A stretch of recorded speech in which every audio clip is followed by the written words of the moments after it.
Baltimore Civic Center just 1 week from tonight. The special holiday wrestling card being presented. Meeting individual competition will be the likes of Tony Garea. We'll see as well the other co-holder of the Tag Team Championship meeting individual competition, Rick Martel. From there, Killer Khan, Fred Blassie's latest find, will square off against Rick McGraw. And from there, the battle of the Super Giants. Andre the Giant squaring off against the one man who almost in every estimation will give Andre perhaps more than a run for his money. It is Hulk Hogan. But in the main event, chomping at the bit as a matter of fact, both principals, both Ken Patera and both Bruno Sammartino looking forward to this test of tests as we approach 1981.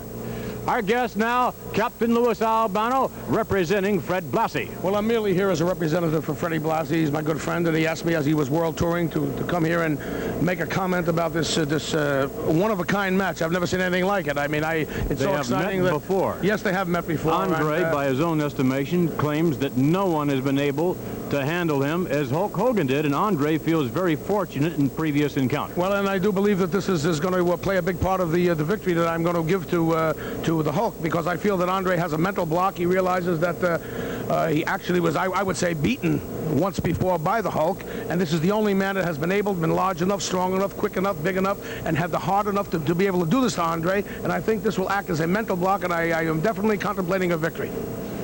Captain Louis Albano commenting on the Hulk Hogan-Andre the Giant confrontation. Our guest now, Bruno Sammartino, and it will be Bruno Sammartino just 1 week from tonight. Bruno meeting Ken Patera.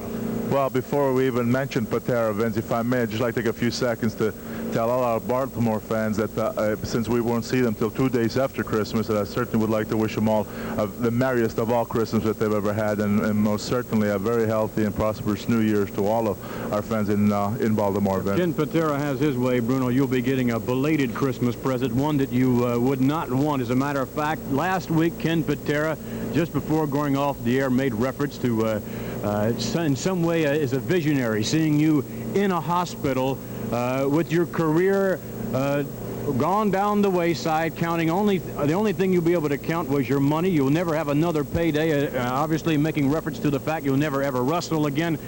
But whether or not that's true depends on a lot of things, obviously, but it seems to me that it's symptomatic, Bruno, of the ill feeling that Ken Patera, the actual disdain, the contempt that Ken Patera has for you, and I know that your feelings for him aren't necessarily complimentary either. As far as I'm concerned, when Patera opens his mouth, there's nothing but garbage comes out of it. And as far as how badly he feels about me, he could no way feel any worse about me than I feel about him.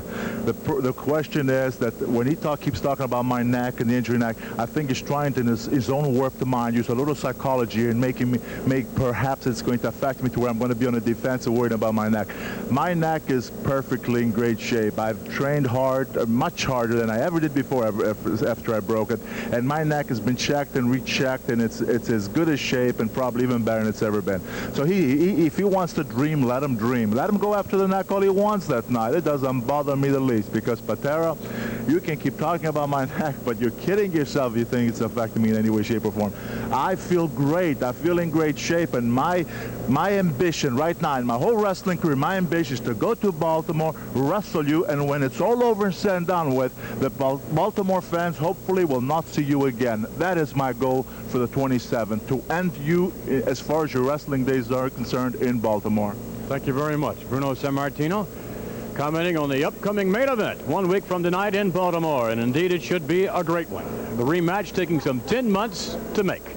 And now our guest, the Grand Wizard, along with Ken Patera. And Mr. Patera, the day is drawing very, very close now. That's right. You're looking at a man that likes diamond rings, a fat bank account, Cadillac cars, and classy women.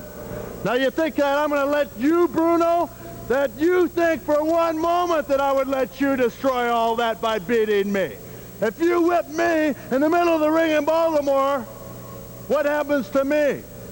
Nobody will have any more faith in Ken Patera, that's what. Well, it's not going to happen, because the Wizard and I like the fashion that we're living in. We like that classy uptown, not like you down in the dirt, down in the gutter. We're classy people. We're going to win.